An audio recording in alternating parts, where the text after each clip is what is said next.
Hey everyone, my name is Laura McCullough and I'm co-founder and CEO of Tromml. We're excited to come to you today because our team over the past few weeks has been putting together our predictions for the top trends for e-commerce sellers in the auto parts and accessories market for 2024. We hope you enjoy these and let us know what you think.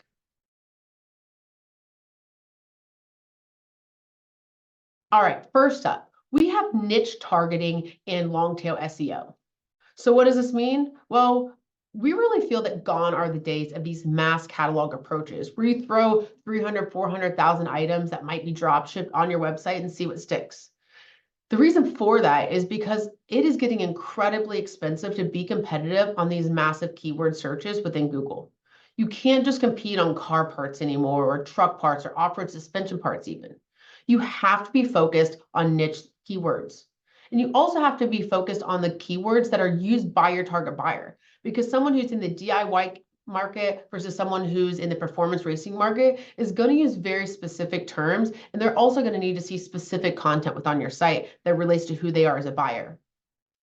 This is not only going to give you a much more targeted approach so you have better reception from your customers, but it's also going to give you ready to purchase buyers, because people who are searching things like NPN and really specific year, make, model data are much more likely to be ready to buy than someone who's using these general terms. All right, for trend 2, we have hyper-targeted marketing. Now, you've probably heard the title hyper-targeted marketing thrown around the e-commerce world. And well, that's because it's going to become the reality if it's not already. And what this really means for us is it's not just about going and trying to find these niche letter keywords, such as the long tail searches that I mentioned before, but it's also about deeply understanding who your consumers are and how you need to interact with them. It's the emergence of hyper-targeted marketing that's allowed for really sophisticated digital marketing tools to come out, and even email tools like Klaviyo. We think that this trend is not going anywhere, so if you haven't already jumped on and know what this means, we recommend that you take a look. All right, this one's gone on for a few years, but we'd be doing ourselves a disservice if we didn't mention it. Omni-Channel Retailing is the default. You cannot just focus anymore on selling on one specific platform and one specific model. You've got to focus on reaching customers where they are. Now, this is not just the case for retailers. This is also something that manufacturers and different distributors have to really consider as part of their strategy for the next decade, really.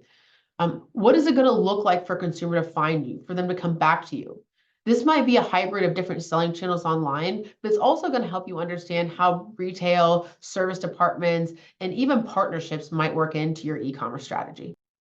Next up, we have immersive shopping with augmented reality.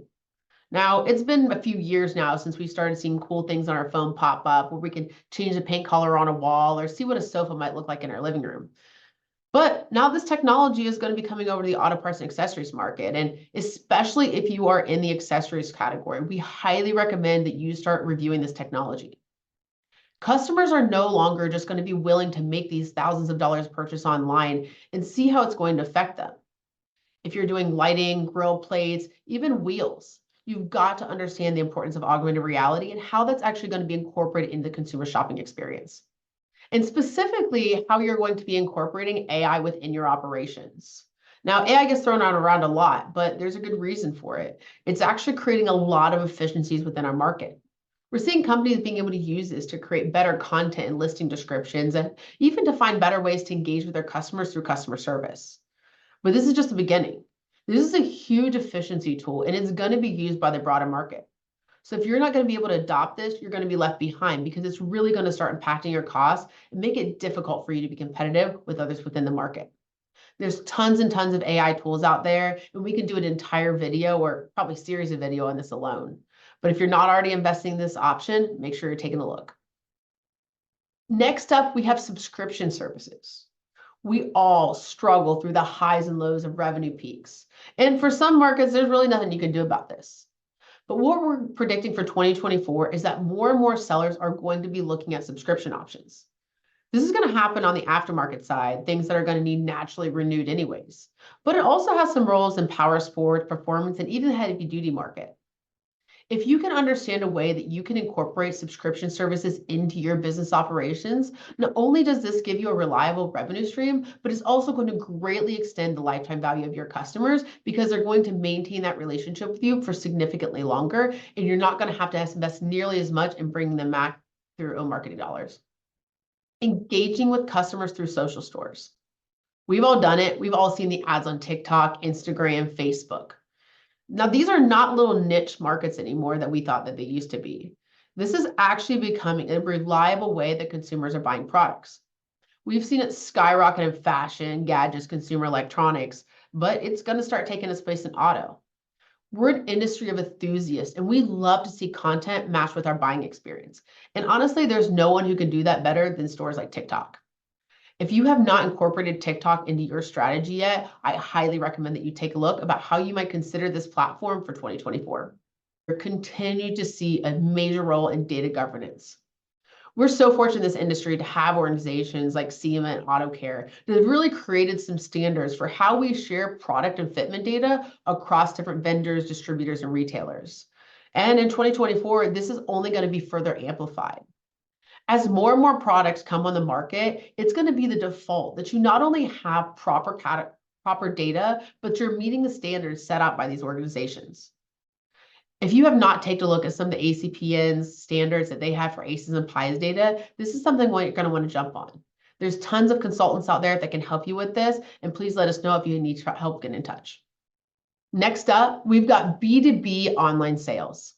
Now, when we talk about e-commerce, a lot of you probably immediately jump to this direct consumer experience, and we understand that's how we exist as consumers, and really that's how the auto parts and accessories market has moved online over the last 5 years.